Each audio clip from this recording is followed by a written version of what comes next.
I use the Sony ZV-E and Logitech C webcam. Today, I'll discuss the Logitech C's pros, cons, and setup tips. Webcams need proper setup for quality. Despite new models, the Logitech C is popular for its quality and price. I'll show you how to set it up with OBS. Today, I want to discuss this webcam. I've had it for years. This is the C webcam. Many might think, what terrible quality. Professional cameras have great factory quality, but webcams need proper setup for good results. Let's move on. Why is this webcam popular? It offers good video quality. Let's set it up. The webcam identifies as HD Pro Webcam C. It's tough. Even with a dirty lens, it works fine. Despite settings in Logitech or OBS, it can go up to 1920 by 1080, which is sufficient. You can lower it to 1280. Sometimes, it won't configure higher FPS, but you can increase it. If your webcam lags, try JPG or H. For color, use Rec. 709. I'll adjust the camera, and, as we see, look at this camera. The C webcam is renowned, offering excellent video quality. It's affordable now, and I'll link it in the description for purchase on Amazon. The quality is impressive for the price. If you enjoy this content, please subscribe. Let's set it up now. I'll show you my OBS and check the properties. The webcam is durable. It still functions well despite mishandling. In Logitech or OBS settings, it supports up to 1920 by 1080 resolution, which is adequate. If your webcam lags, try switching to JPG or H. For color, Rec. 709 is recommended if the default isn't preferred. Adjusting the position reveals its capabilities.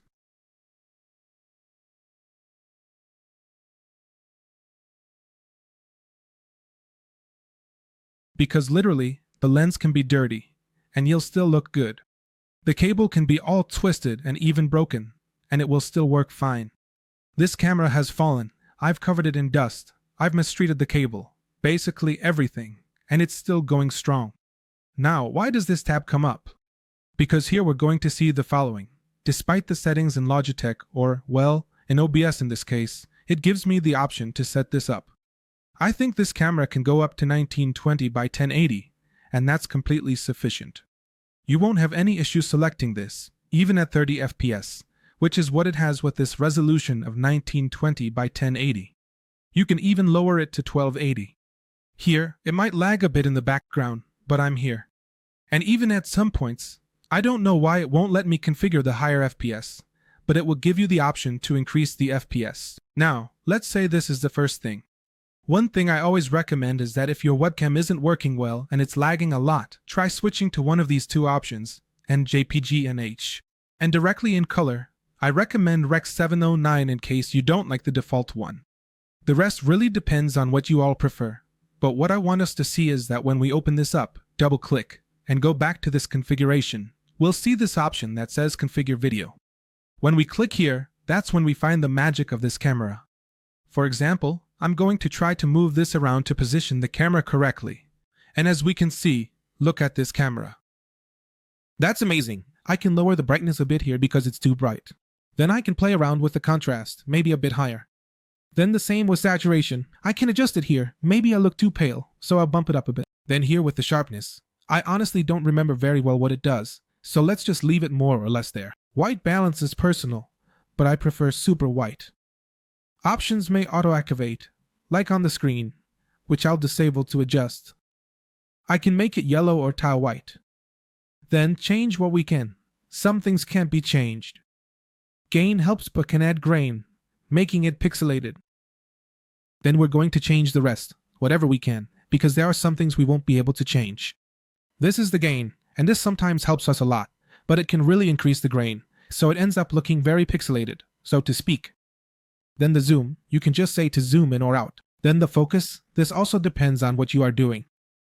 Personally, I really like to leave it like this because, for example, I have this little box here, and it automatically focuses on it. As you can see, it has a pretty good autofocus. If I take the box away from here, you'll see me really well, and if I had it back in, it'll focus super well. The downside is that sometimes you have to play around with it a bit, maybe putting your hand in front, but let's say the autofocus is pretty good. But if we don't need this, we just disable it and activate the focus wherever we want.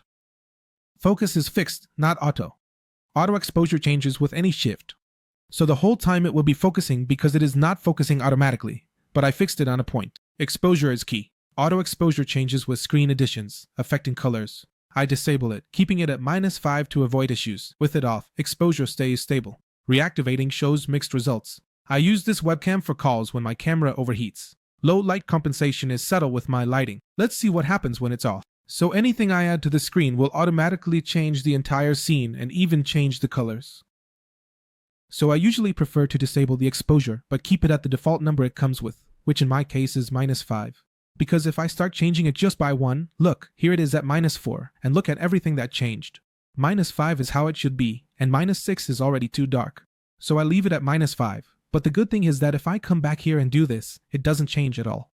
I mean, look, I add a sheet, and the exposure doesn't change, and I'm completely fine and happy.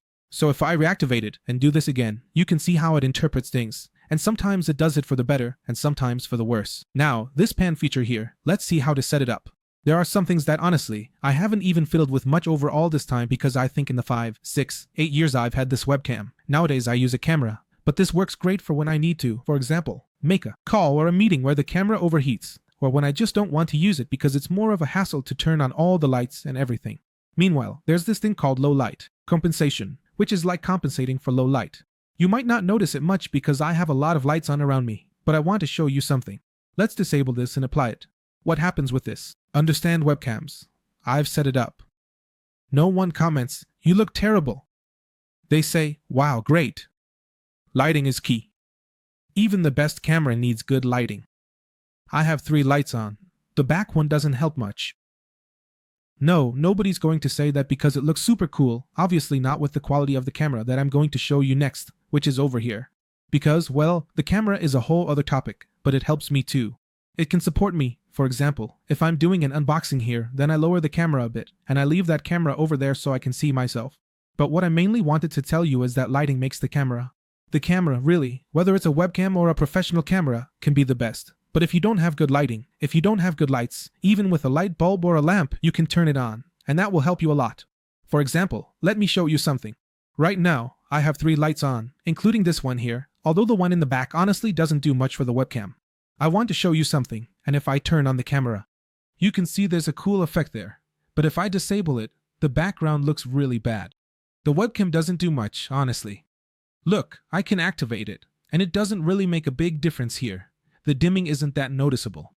But if I start turning off the other lights, let me take one out, check this out. This is when you realize that the camera does a decent job, but if you don't complement it with lights, you're not going to achieve anything. I'm going to turn off another one. Look at this. I can barely see myself.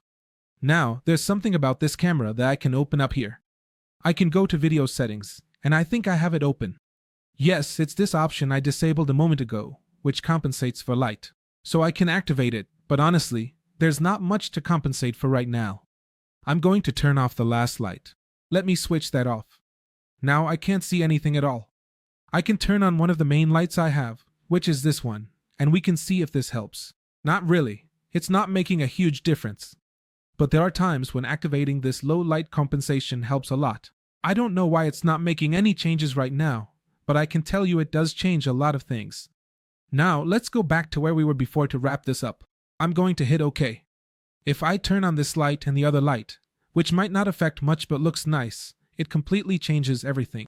So I can tell you that before even thinking about buying the webcam, think about your lighting system.